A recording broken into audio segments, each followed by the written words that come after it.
மக்களின் கருத்துக்களுக்கும் மதிப்பு வழங்குகிறது புதிய தலைமுறை. அந்த வகையில் இன்றைய மக்கள் கருத்தில் உயர் அதிகாரிகள் நிர்பந்தம் காரணமாக மன உளைச்சலுக்கு ஆளாகி அரசு ஊழியர்கள் தற்கொலை செய்வது அதிகரித்து வருகிறது.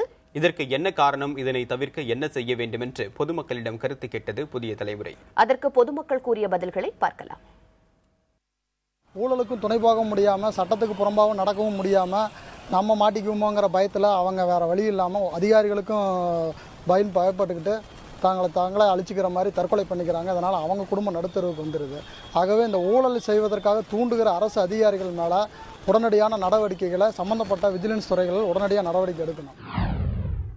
அதனால் நம்ம அந்த ஒவ்வொரு இடத்துக்கும் ஒவ்வொருடைய இதை நேரில் விசாரணை பண்ணால் தான் அது என்ன ஏதுன்னு தெரியும். இப்போ பரவலாக அதிகாரி என்ன மிரட்டுறாரு, அதிகாரி கொடுக்குறாங்க மாட்டாங்க அப்படின்னு சொன்னால் அதை நம்ம ஒன்றும் இது பண்ண முடியாது.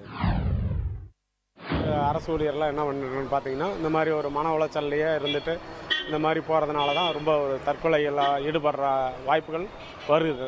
அது அந்த பெரிய அதிகாரிகள்லாம் அவங்களும் ஒரு சகோதரராக நினச்சி இது பண்ணாங்கன்னா, ஒரு வேலைகளை தவறாக இருந்தாலும் அந்த பெரிய அதிகாரிகள் சொல்லி ஒரு நல்ல முறையில் எடுத்து இப்படி சொல்லி இப்படி இதுவா பண்ணணும் அப்படின்னு சொன்னாங்கன்னா அரசு ஊழியர்கள் மன உளைச்சல்ல இருந்து நீங்குவாங்க.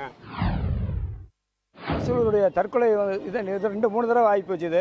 இது தொடர்ந்துனாக்கா அரசியல்வாதிகளுடைய நிர்பந்தமும் மேலதிகாரிகளுடைய அதிகார துர்சிபம் அவங்க யாருக்காக செய்கிறாங்கன்னு தெரியல. அதனால இதை யாருக்காக செய்கிறாங்க என்னங்கிறத கண்டுபிடிச்சு இவங்க தற்கொலைகள் தொடராமல் இருக்கிறதுக்கு அரசு உரிய நடவடிக்கை எடுக்கணும்.